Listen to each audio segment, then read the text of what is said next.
Hey, I just wanted to share an insight I had while driving today. Of all days, it would be this day. It would be. Anyhow, they is lying to us or not telling us the complete truth. Because I just doing some inductive reasoning, and I noticed something. I was like, hey, you know how the moon is like shaped like a ball? Yes. And it's like floating in space? It has a light side, like the force, and a dark side, also like the force. Thank you for clearing that up for me. I was wondering, I was like, there are things that have dark sides and light sides. What is that from? What is that from? And it's from Star Wars. That's right. That's where the idea originated. Anyway, now listen to this, because I'm not just going to put two by itself. I'm not just going to put two and two together. I'm going to put two and two and two together and come up with the answer proof. Okay, so I noted about the moon, but also I want to point something out. Right here, where we living on Earth, we are also living right here on a ball that's just like the moon, is out in outer space.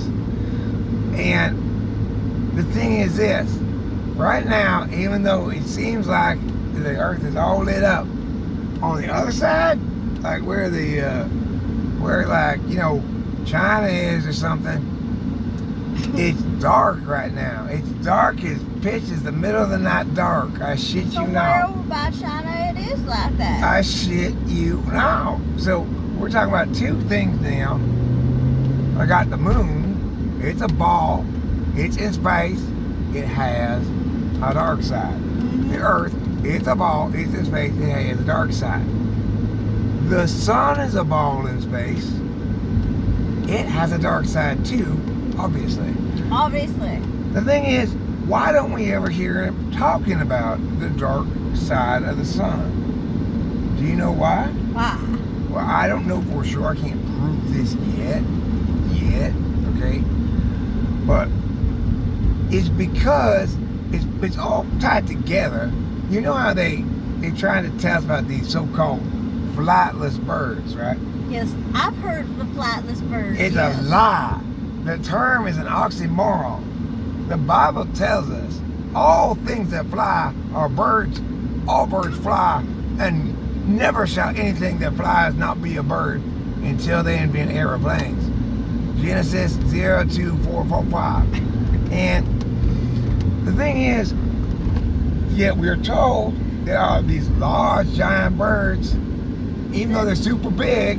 It's like, I get it if like a bird's too small to fly, okay, that's too small, it's never gonna fly. But then now they're trying to tell us But we these have big hummingbirds. birds. Hummingbirds are pretty small and they do fly. Well, that's what makes them a miracle. That what makes them a miracle. Right, they are very. That's why God, after the flood, after the rainbow, he said, here, he tossed some hummingbirds down and said, get yourself a cab home. Anyway, the point is, obviously, if you're gonna have a bird that don't fly good, it's gonna be a little teeny bird, not a great big bird. Right. So they say these big birds called ostriches. You heard of them? Yes. You heard of this thing called emu? Oh, yes, I have. Have you heard of a thing called the gnu? It's a GNU. No, I have not. All right, well, don't get the emu and the gnu confused, because they different things. Oh, they different things?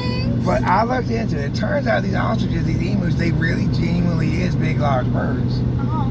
So, obviously, since they're the biggest birds, what do they do the best? Fly. Right. So, why is it they are lying to us about these giant birds and their capacity to fly? Why is it that only the dominant elite can ride in their ostrich sky chariots to the dark side of the sun? When is it our turn? Exactly. I want to fly on a chariot with a Well, of course you're going with me. I'm not getting on that thing without you.